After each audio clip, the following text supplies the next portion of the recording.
people may wonder, what the heck is a date scent? You hear a reviewer say that. And then they might suggest something that's a date scent, and you think, well, do I get it for dates only, or what? Well, I want to break that down. Maybe demystify some things about a date scent, equip you with some principles to choose for yourself the perfect date scent, and maybe broaden your view as to what a date scent could be. Because I think there's some preconceived notions about that. And let's flip them on their head, shall we? Here's what might come to mind for many when they hear date scent. They think of a scent that's sexy and tantalizing and irresistible and just makes you melt when you smell it and just makes you want to go, yes! But sexy scents, alluring scents, can be different for so many people. What's sexy to one is unsexy to the other. And listen, no fragrance garners that kind of attention. Welcome to reality. Here are some common themes of date scents. Usually they're considered stronger in performance. Maybe they're more complex in their scent profile. They're darker, they're sweeter.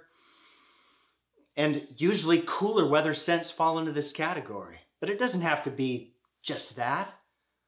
Let's get some citrusy green scents in there. Let's get some freshies, florals.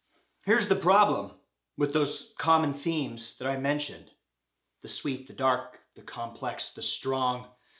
Those are distinctive scent profiles, and you just won't get as much mileage out of those as you think. So what should a date fragrance be? Foremost, it should be something your date enjoys smelling on you. Maybe they prefer the lighter, the citrusy green, the florals, those lighter scents on you. A date scent should also be something appropriate for the venue. Where are you going to be? Is it a picnic outside? Is it a concert? Is it a restaurant? A movie theater? Are you in close quarters? Are you confined? Or are you spread out? You got to consider the environment. That bears heavily on which fragrance you're going to select for your date. And don't overlook longevity. A date scent should be something that lasts for the duration of that date. So is it just a couple hours? Is it a lunch hour break? I don't know. Is it all night? You sure hope so, probably. You dog. You want something with enough staying power and something that will actually pull back into yourself at a certain point. If it's too loud, if the volume's at 11 all the time, that could be off-putting to the date. Here's your takeaway. Your scent should be something that brings you and your date closer together. So how do you choose your perfect date scent? Well, step number one, if you can, get your date's opinion.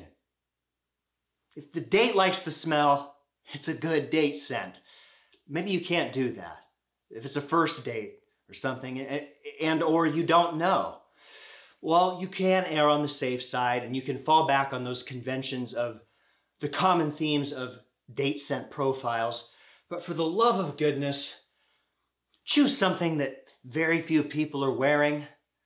Don't go for the same mainstream scents that every guy in every fragrance department gets sold. Branch out a little bit. Find something that maybe there's a chance the date hasn't smelled before. And you gotta know your location. Where you're gonna be, around whom are you going to be, and how long is that date gonna last? Knowing those circumstances is paramount in your perfect date scent. And if you need recommendations, these are two scents that I think would make fantastic date scents in their own right. You can hear my full thoughts on them here.